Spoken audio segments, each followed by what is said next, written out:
Hello, good afternoon, everybody, and thank you very much for attending this webinar.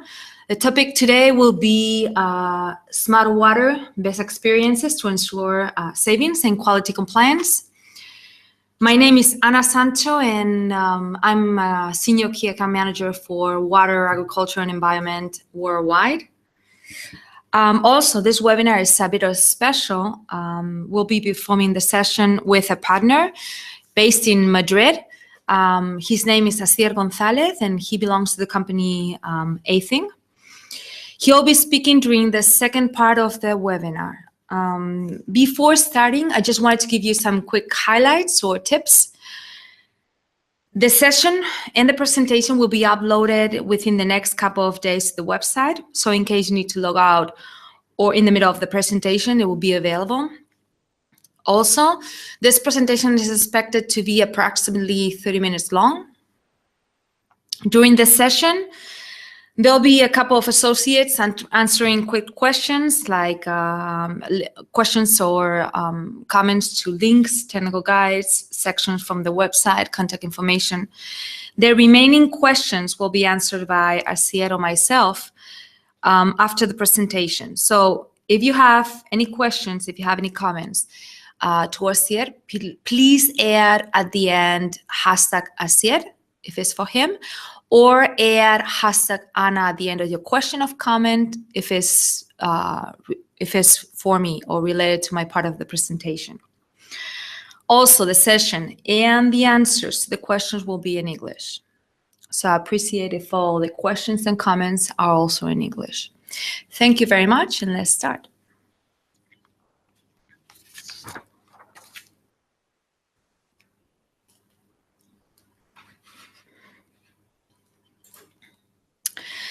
So what's the current situation of water worldwide? I just want to give you some quick data or facts about water on Earth, no? There are more than 326 million trillion gallons of water on Earth. Less than that, well, 3% approximately, is fresh water, and 2/3 is located in ice or glaciers. Related to the impact of climate change or water resources. Well, as you already know, climate change is a phenomenon that we can no longer deny, as its effect has become increasingly evident. And as the Earth's temperature continues to rise, glacier ice melts and impacts on the amount of fresh water that we currently have. The fact is that more than 50% of world's water comes from mountain runoff and snowmelt. And third fact, the demand of the resources grows as fast as the population in urban areas. According to a Technovavia report, water demand is likely to grow 35% over the next 5 years, and the majority comes from developing countries.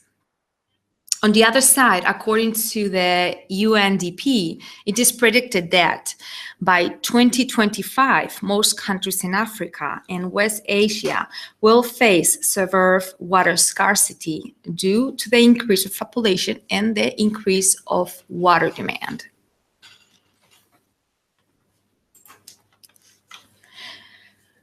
So what do we see as the main issues of the water sector? What do we see as happening right now when we try to solve an IoT project? Market fragmentation.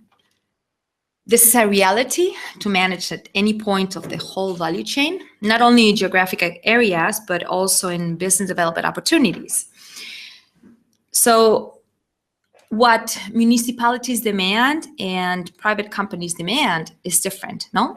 Some are concerned about IT and cybersecurity, some about new smart utilities, the others about their budget. Others seem to relate smart water to a smart city project. Basically, demands and necessities are not aligned. Low budget to invest in new technologies. Cost and customers' expectations seen as great unifiers, no? And then public authorities, well, the cost to renew an old system with new technologies. Scalability. Most of the companies we treat with see it as, if we invest in this technology as a POC or proof of concept, how replicable will be in the long term. Or the fear of implementing new technologies and then trying to know about if it's capable of communicating with the old ones, connecting with the old ones, and so on. And then different technologies for different applications, not a standard one. Yes, how many systems we will need to manage at the same time. So there's new technologies with their own cloud, with their own system. And then if we gather that data and we store it, we will need to store it in a separate database, in the same cloud. How efficient is having the data then? And last, a lack of knowledge to implement new technologies. Yes, there's a huge hype about technological companies, the new systems coming out, emerging on a daily basis. For instance, now everybody's talking about narrowband, and it seems that narrowband is the winning technology, no? But at the same time, there's a lack of education about smart water technologies. And also there's a lack of or need for more R&D departments within companies. How IoT can help solve problems and save water. A standard platform to capture the data coming from any sensor, any protocol, any device. In the water sector, for water, the intelligence and the power of standardization will be in the IoT cloud platforms, which will be developed or will need to develop to standardize the information coming from any protocol, any sensor, from the old SCADAs, from all devices, to receive real-time data from remote areas. Well, some years ago, it was impossible to think about having real-time data from important parameters, from rivers, lakes, environment, but nowadays it's a reality. IoT can make this happen. To prevent versus to fix. And here, I would like to bring an example. Water resources and water quality are very related to oil exploration. And in any oil operation, there's a risk for water resources and also for any kind of life living in that kind of habitat. However, having real-time data continuously allows us to act in a very early stage of a natural disaster. And lastly, to be cost-effective, to save money and resources and act consequently, to be able to justify the return of the investment, to be able to allow to stop a valve if it leaks, to monitor water consumption in real time, or to detect pollution in an early stage, to monitor fish farms, and to justify traceability, and to produce more with healthier conditions.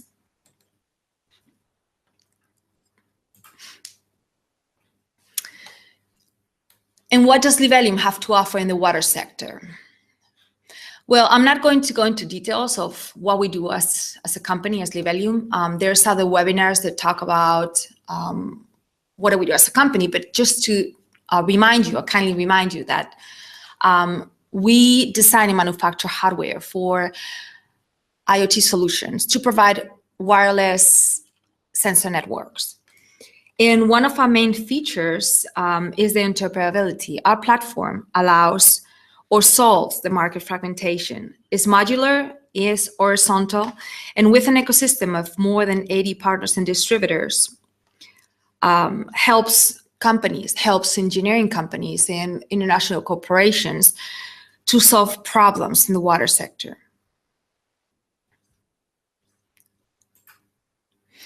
And what do we offer as a solution for the water sector? We basically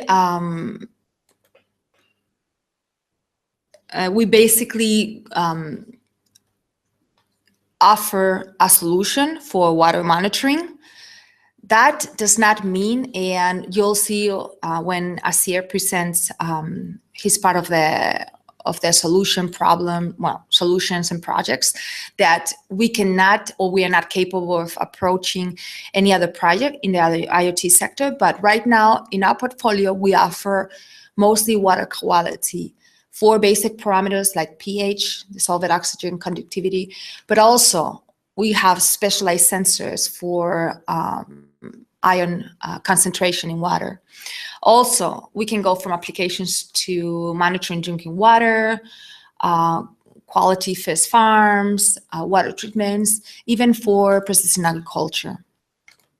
As an example, I just want to introduce just a few applications. I'm not going to go into deep on the case studies. You can always look up that information in libelium.com/case studies.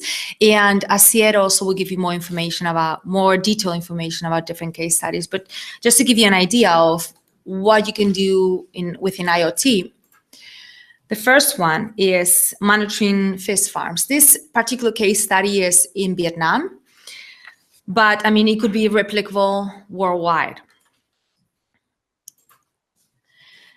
The aim of this project was to monitor real-time different parameters in real time to control water quality and to prevent diseases that could affect fish or to improve the quality and the quantity.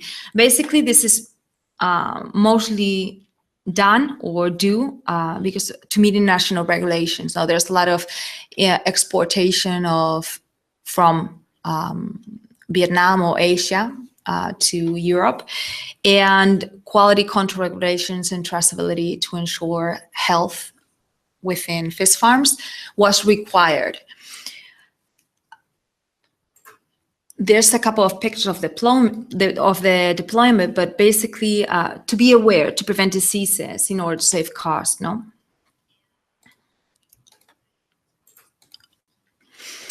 The next one is a project developed in Spain, but it's environmental impact detection system. And the idea was to reduce environmental impact generated by building, industry, or construction activity.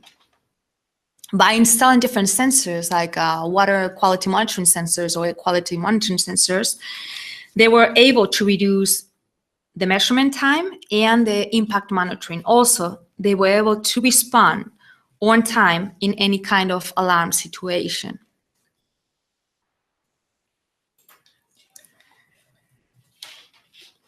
To minimize the harm, also stops just in case something is happening.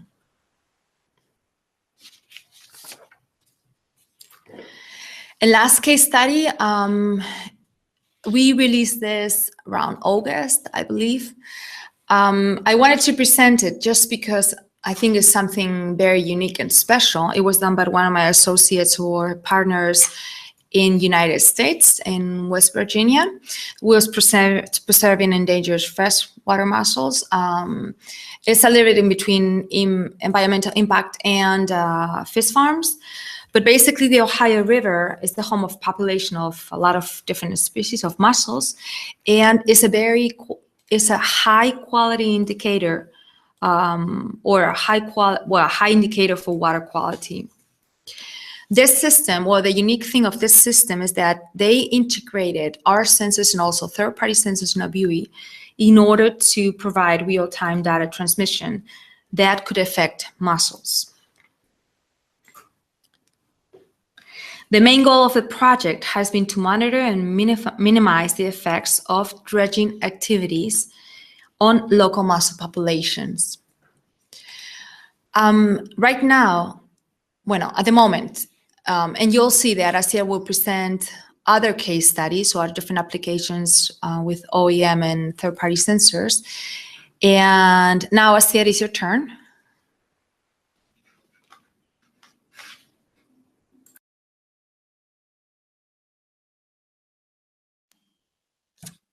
Okay, thanks, Anna.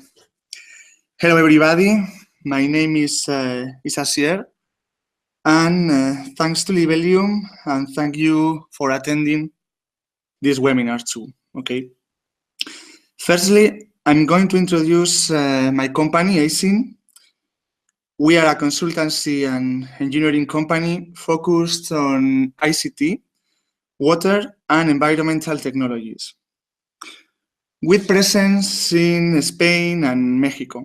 Okay, we are part of the multinational group TPF with more than 4,500 employees in 65 countries and with experience in more than 80 countries. Okay.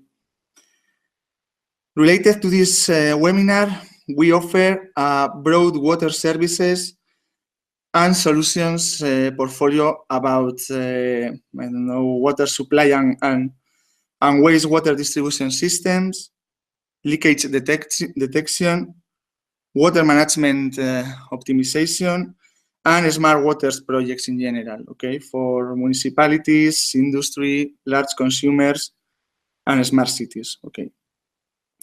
You can get more information about TASIN in our website. Okay, if I focus in smart water projects, we work mainly as integrators in every layer of IoT. Okay. In the lower layer, we select the proper sensors and electronic devices in order to meet our customers' requirements. And as probably you already know, for many of IoT projects, one of the most important features is the power consumption of electronic devices and sensors. Sometimes I think that it's critical for the viability of the project. Okay. Regarding to the communication layer, the communication systems, we have worked with all technologies you can see in the slide. And we are now testing new ones too. We choose always one of them according to the range of the technology, the battery consumption, one more time, and the number of bytes to transmit. Okay, it's the information to transmit for not technological people. Okay, all of them are very important, and besides and obviously we have to take into account the country regulations too. Okay. Once we have done the measure, we send all collected data, to a platform for being processed and analyzed. Okay. As Anna has told you before, okay, I want to stop here to emphasize the value of data, okay, because it's really, really important for our business, and not so much how we get it, but what is the information we get, okay? Especially for final customers who sometimes are more worried about what kind of technology they need to use than how to use data for improving their business. Okay? Sometimes in this platform layer, we have developed customized software, but my experience tell me that in IoT projects there is no word, okay, in developing software in-house, because platforms have been designed and developed for covering all IoT needs. Okay, so don't waste your money, I think. Okay. If you want, I can tell you later the features we look for in a platform, but I'm going to follow with the next slides. Okay. Finally, we have the last layer, the visualization layer, which need to be accessible from any place and any device. Regarding to Livelium technology, we work with both lines, okay, the plug and sense and the OEM lines. But firstly, I want to explain you why Livelium, okay? So, well, the main reason we use Livelium technology is because we can reduce very much the time to market. and we can modify the products in a short period of time. And we consider that in IoT business model, it's very important to reach the market quickly. In my opinion, wash mode is a good electronic device, and only in those cases where we need integrate new sensors, or sometimes we need sensors with more accuracy. So in those cases, we use the OEM line, okay? Okay, so I'm going to talk you a little more about OEM products before explaining some case studies, okay? From my point of view, the benefits of using this line are that we can integrate our own sensors, okay? Because as I have told you, sometimes we need more reliable sensors and with more accuracy, although it's true that in that times, sometimes they are too expensive, okay? And other times simply it's because the sensors we need, they are not in Libellion's portfolio, okay? The OEM line allow us to integrate more communication modules, a part of certificated ones, add our powering systems, reduce cost, and be more competitive, okay? And it's the same, and reduce the time to market, okay? But all is not well when you decide to use OEM line. So you have to take into account some issues, okay? Because you have to assign money, you have to spend time and human resources for testing the new configurations, for procurement of materials, assembly the devices, and obviously the certifications, okay, the CE marking and so on. So please, if you are thinking in using OEM line, take this into account, okay? Finally, I'm going to explain you some case studies. We have selected the more important for us and water-related case studies, okay? The first one is an Horizon 2020 project, water efficiency and safety in living areas. The goal of this project was developing a real-time system to detect water usage patterns, anomalies, and predictive alerts for user and operators. We needed to open and close valves in some cases, okay?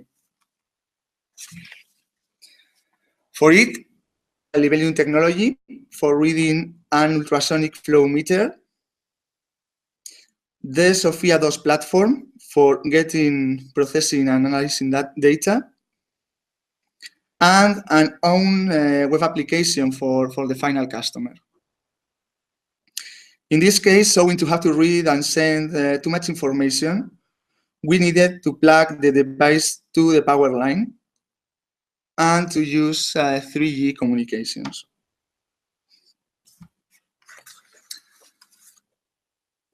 The second one is about consumption and efficiency in big water consumers.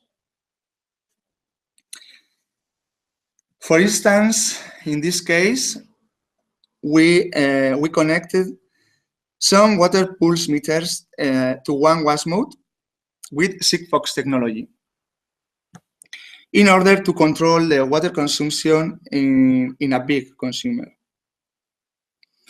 I will show you later, but only with this kind of controls and with leakage detections, for example, you can reduce the consumption up to 40%, I think. Okay.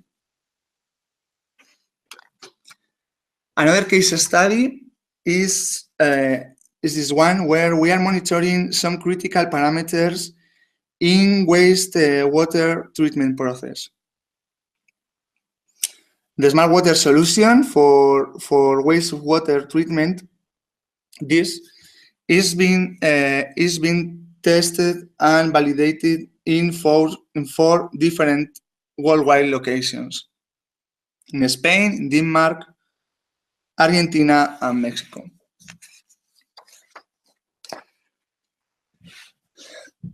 The main requirements for the project are reading parameters every 15 minutes, sending information to the cloud platform. In this case is IDBox, a Spanish company.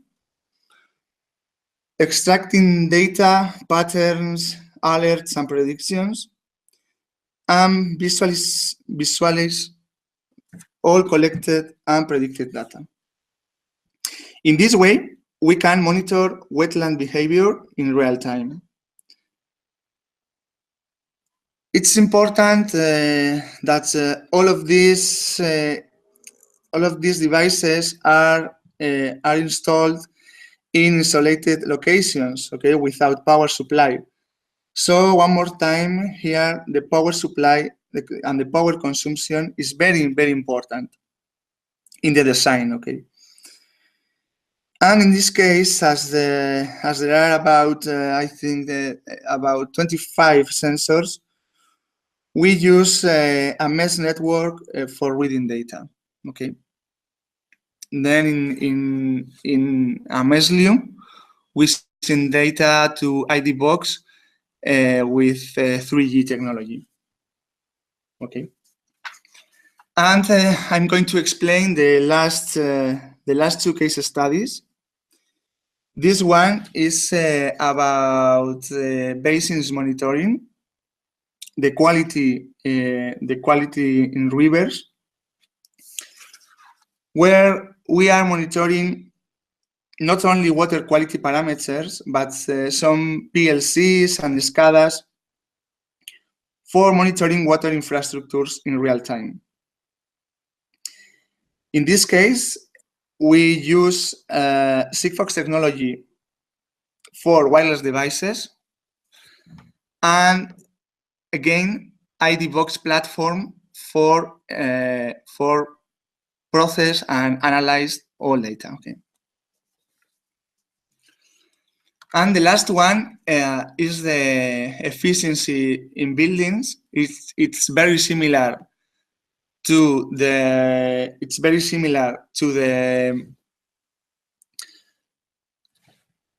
case study based in big consumers, but in this case we are monitoring not only the water consumption but gas and electricity. Okay.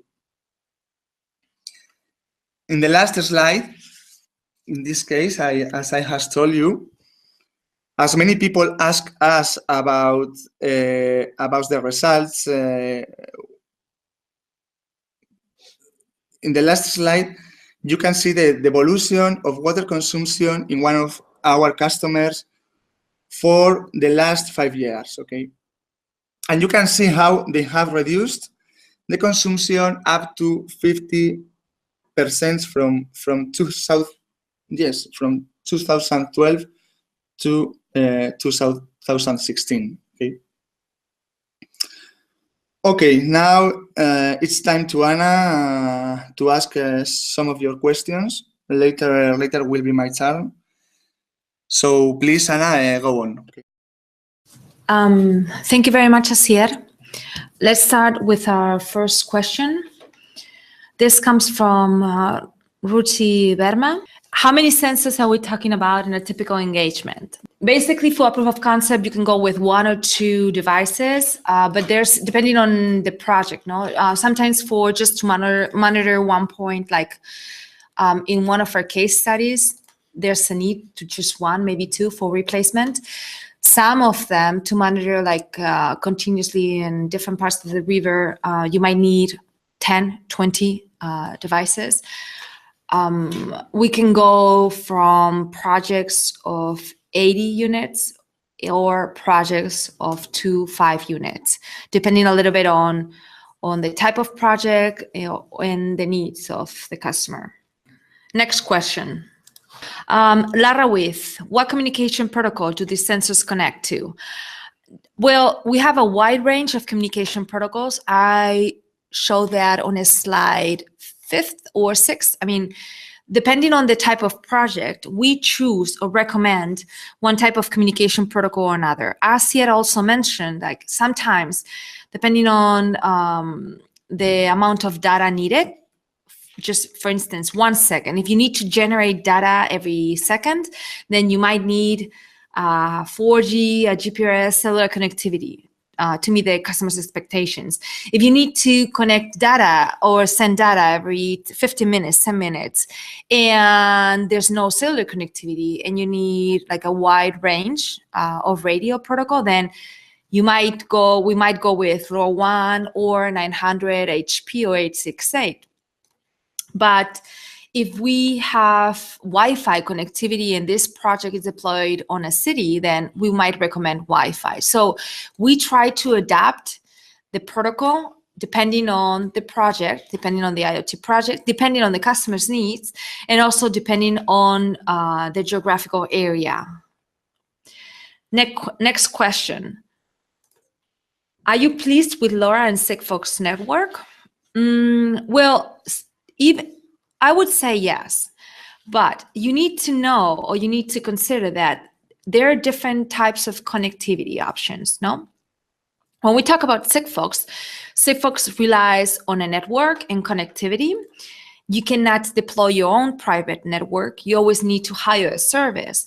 So if you do not have Sigfox connectivity, or the network is not developed enough, you might not be able to implement Sigfox. Plus, Sigfox has a limitation. It's very reliable though, but has a limitation of 44 bytes. Sorry, 12 bytes per message, 144 bytes per day. LoRaWAN, you need to rely on a backend. However, you have less limitations when sending amount of data, and then you can either hire the service if your network provider has LoRaWAN connectivity, or you can either build your own private LoRaWAN network. However, you still need to pay for base station, and you still need to pay for that back end, where Sigfox is much more simple. Next question. Is it possible to see an online demo? Well, unfortunately not today. We are on streaming, and it's kind of complicated. We did this presentation within 2 cities right now, and we've been working on this the whole day. City is based in Madrid, and we are based in Zaragoza. So it was kind of a challenge. I hope you guys liked it. Maybe next time, or if, I don't know who asked this question about the demo, but please feel free to contact us directly, either myself here. You can either write to us directly at, well, that's my email address, or you can either write to us here directly if you guys have any additional questions, or if you want a demo, online demo. Next question. What are the main advantages or disadvantages between LoRaWAN? I answered that one correctly already, right? Okay. Next question. If you charge the batteries with a PC or renewable sources, what is the credibility of batteries in the long term? Okay, usually within a week. However, keep in mind on the amount of data you're sending and how often you send in the data.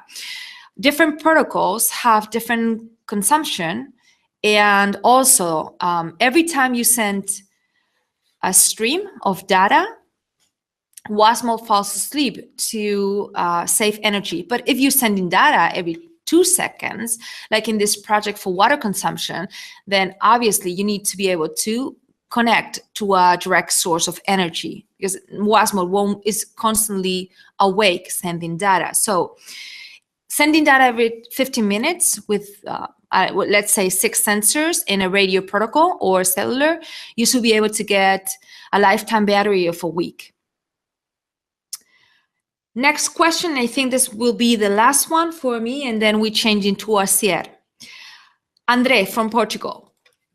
In any of the examples provided, do you integrate with other IoT platforms, both as a source of data or as a client system consuming Libelium data? Okay, so I'm not sure if I'm understanding this question correctly, so I'm going to answer it the best I can. But Andre from Portugal, if I do not answer your question, please feel free to send me an email. I will be very happy to answer your question. Okay, so we work with other platforms. Asier just provided some examples of IoT platforms who you can work with in the water sector, but we have integrated more than 43 different clouds. So any of our customers can work, if they want, with any of our cloud partner providers. That doesn't mean that you need to use them. You can either create your own platform, create your own application, or visualize the raw data if you want to just visualize the raw data. We do not, client system consuming, we do not work with direct customers or end users. It's always direct system integrators or engineering companies. Our business model is business to business. So once we generate the data and the customer gathers that data, whatever the customer does with the data, we do not have any control on that anymore, and there's no fee involved on paying. I don't know if I'm answering this question correctly, but I don't know. There's no extra fee involved within the data. So the customer can create a module, analyze the data, do a predictive module, or give a service to the end user. And now we're passing the microphone to Asier. Well, actually, I'm connecting to Asier in Madrid, and he'll be able to give you answers to the rest of the questions. If there's any additional question for myself or Anna, feel free to send me an email or to contact Andrea, who is managing the chat. Asier? Hi, thanks, Anna. So I'm going to try to resolve the questions, okay? The first one is, does your typical solution include a GIS to locate and visualize sensors along a river or a fish farm?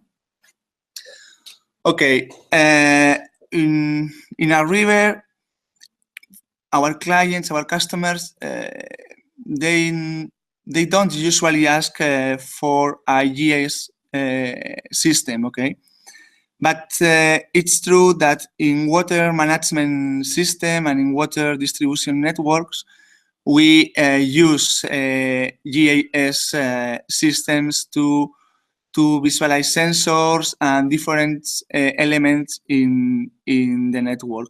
So if you need if one of our customers in a river need it, we can use it, okay, with no problem, okay, because always the platforms that we use, all of them they support this kind of technologies.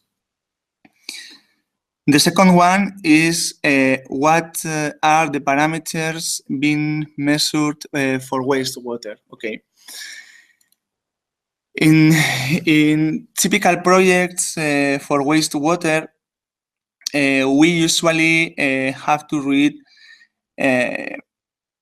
water parameters and environmental parameters. Okay. In water, we usually read the conductivity, the dissolved oxygen, pH, and oxidation reduction potential. Okay. Besides the temperature and some specific sensors that some treatment plants they use for read and extra parameters that I can't tell you for confidential reasons. Okay. Regarding to environmental parameters, we usually read to the solar radiation, luminosity, pluviometer, and all of these kind of parameters. Sometimes because these water treatment systems are natural systems, so they need to know how they are going to evolution all over the time. Okay. Another question is, okay, what's the range of Wi-Fi mesh network? Okay, it depends. Okay, because I don't know if you know, but the regulation in countries is very different, and the power of the radio transmitters is not the same. For example, in Europe and in America, but it's very typical that the maximum distance, it's about 100 meters or 200. Okay. And besides, in radio communications, it depends on some buildings or rivers or some details. Okay, when we are going to make a project, we usually do a coverage study in order to fit the best solution. Okay. And the last one is about the Sigfox technology. Can you repeat the data throughput on Sigfox again? Did you say 144 bytes per day or per day per device? Okay, I haven't. But it's the same. I'm going to solve this question.